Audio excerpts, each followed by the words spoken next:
Hey everyone, and welcome back to the deep dive. We're always talking about leveling up, right? Finding new ways to grow, becoming better versions of ourselves. It's a journey we're all on. Yeah, absolutely. And today, we're diving into something that I think is pretty fundamental to actually making any kind of progress. It's about how to get unstuck. Break free from that feeling of inertia and finally start moving towards those goals we all have. Yeah, that gap between where you are now and where you dream of being. Yeah. It can be frustrating, for sure. It's like you're spinning your wheels but not getting anywhere. I think the Awaken Your Potential video we're looking at today describes it really well. They have this great analogy about a hamster on a wheel. A lot of effort, but no real forward movement. Do you remember that part? Oh, totally. That image really stuck with me. I think we've all felt that way at some point. Like that project you just can't seem to get started on, that skill you've been meaning to learn, it just keeps swirling around in the back of your mind. It can be tough to break out of that cycle. Exactly. And that's why we're going deep on this video. Stop being lazy, achieve your dreams now. It's from the Awaken Your Potential YouTube channel. Have you seen any of their other videos? Yeah, I've checked out a few. They've got some really great content on self-growth, mindfulness, all that good stuff. Right. I'm always impressed by the depth they go into. Definitely recommend checking them out if you haven't already. But for this deep dive, we're really trying to pull out some practical strategies from this particular video. Something our listeners can use to, like, shift gears from procrastination to, taking action. I think that's really valuable. I think so too. So getting into it, one of the things that really struck me about this video was how they approach the whole concept of laziness. Yeah, I know what you mean. It's so easy to just label yourself as lazy and kind of accept it as part of who you are. Like, oh, I'm just a lazy person, end of story. But the video flips that script in a really interesting way. Yeah, it challenges that whole idea. Instead of seeing laziness as some kind of unchangeable character flaw, it presents it more as like a bad habit, a pattern of behavior that we've developed. Yeah, like biting your nails or spending hours watching reality TV. It's something you do, but it's not necessarily a permanent part of you. Right. It's a learned behavior. Hmm. And I think that's a powerful reframing because it suggests that, well, if it's learned, it can be unlearned. We have the power to change it. Totally. It's not about blaming yourself for being inherently lazy. It's about realizing you have agency. You can develop new habits, better habits, and the video dives into how to do that. Right. And one of the key concepts they talk about is something they call the enemy within, which, sounds a little dramatic, but it's actually a pretty insightful way to think about our own minds. Yeah, I thought that was interesting too. It's not just about lacking willpower, although, let's be honest, we all struggle with that sometimes, but it's more about understanding how our brains are wired. Yeah. It's like hacking your own system. They actually say that in the video, hacking your own system legally. Right. I love that. So the basic idea is that our brains are incredibly efficient machines. And from an evolutionary standpoint, that makes total sense. Conserving energy, avoiding danger, that's how we survived. So we're hardwired to seek out comfort and avoid anything that feels too difficult or risky. Which makes sense, right? But sometimes that works against us, especially when it comes to achieving our goals. Yeah. Because those things that give us instant gratification, scrolling through social media, watching TV, all that stuff, they appeal to that part of our brain that wants the easiest path. It's like our brain is saying, hey, this feels good, let's just keep doing this. Yeah. Even if we know deep down there are other things we should be focusing on. Exactly. And those activities, they give us this quick hit of dopamine, which is the neurotransmitter associated with pleasure and reward. Huh. And compared to the often delayed gratification of, say, working towards a long-term goal, that instant reward can be pretty tempting. Oh, for sure. But the good news is that it doesn't have to be a constant battle. The video really emphasizes this idea of neuroplasticity. Our brains are capable of change. We can actually rewire them to not just tolerate, but even seek out challenges. Absolutely. And one way to do that is to kind of hack our brain's reward system. Instead of relying on willpower, which is, let's face it, a limited resource, we can work with our brains, not against them. Right. It's like becoming the CEO of your own mind, taking control of your actions instead of just being a slave to your impulses.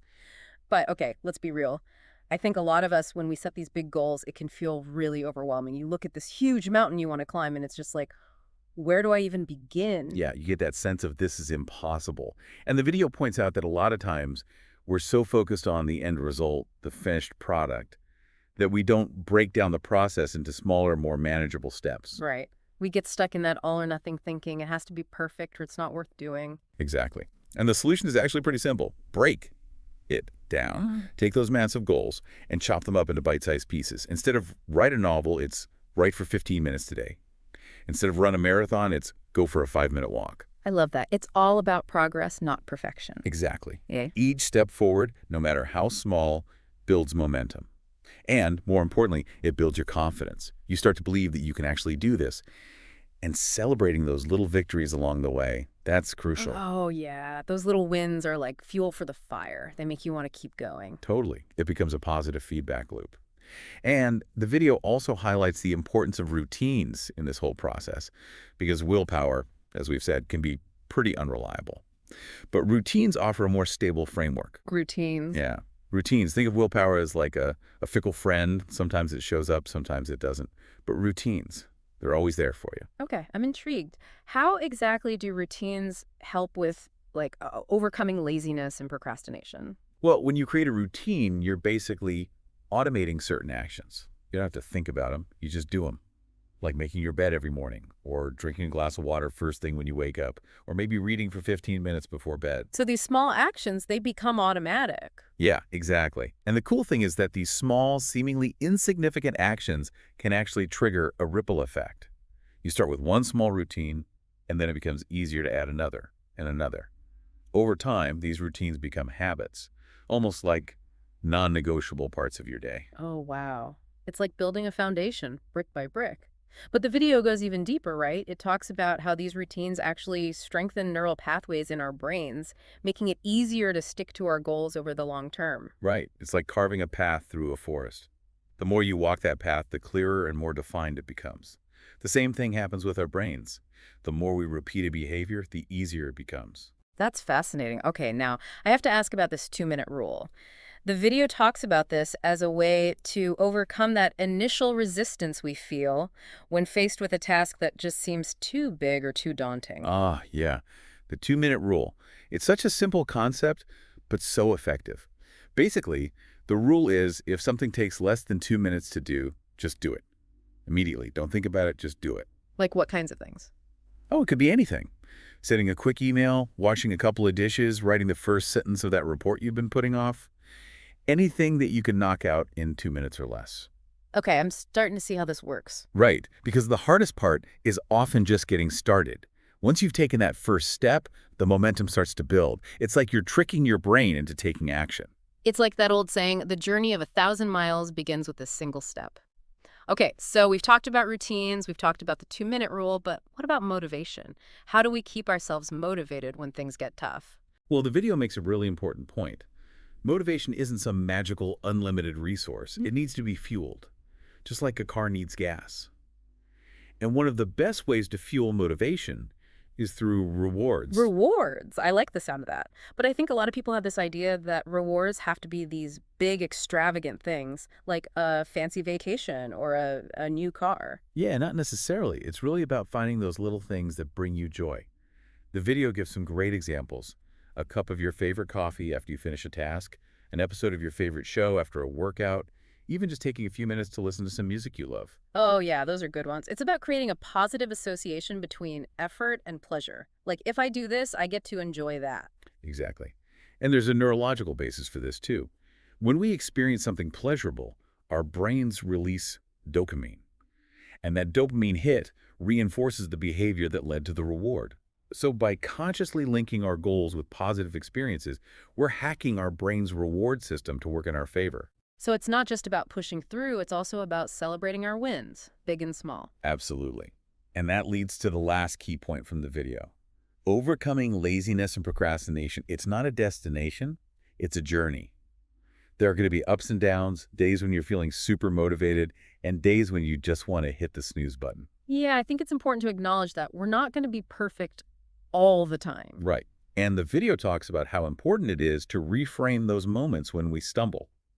Instead of seeing them as failures, we should see them as opportunities to learn and grow. So it's not about being perfect, it's about being persistent. Keep taking those small steps, even when it feels hard. Exactly. And remember, those small actions, those tiny steps forward, they compound over time. They're what ultimately lead to those big, amazing results we're all striving for. So to quickly recap the key strategies we've covered from this deep dive into stop being lazy, achieve your dreams now. First, remember that laziness is often a learned habit that can be changed. Second, work with your brain, not against it. Break down big goals into smaller, more manageable steps. Third, create routines to automate those positive actions. Fourth, use the 2-minute rule to overcome that initial resistance. Fifth, reward yourself. And finally, remember that progress is a journey and it's okay to stumble along the way. It's all about being patient and persistent. Right. And I just want to reiterate how awesome the Awaken Your Potential channel is. They have so many great videos on self-growth, mindfulness, motivation, all that good stuff. I highly recommend checking them out for even more insights and practical tools. Yeah, they're a great resource. And for our listeners who already follow the channel, I think this deep dive probably resonated with a lot of their content. It's always good to revisit these ideas and see how they connect to different topics. Absolutely. And with that in mind, here's a little something to think about as we wrap up. We've talked a lot about how our brains naturally gravitate towards comfort, how they sometimes resist change. So my question for you is, what does your personal comfort zone look like? What are those activities, those mental spaces that you find yourself drawn to, even when you know you should be pushing yourself beyond them? Identifying your comfort zone, that's like step one. Once you know where those boundaries are, you can start to use the strategies we talked about today, the small steps, the 2-minute rule, building routines to gently expand that zone. It's all about intentional growth, one manageable step at a time. That's a great point to end on. Thanks for joining me for this deep dive, It's been a pleasure. and we'll see you next time on the deep dive.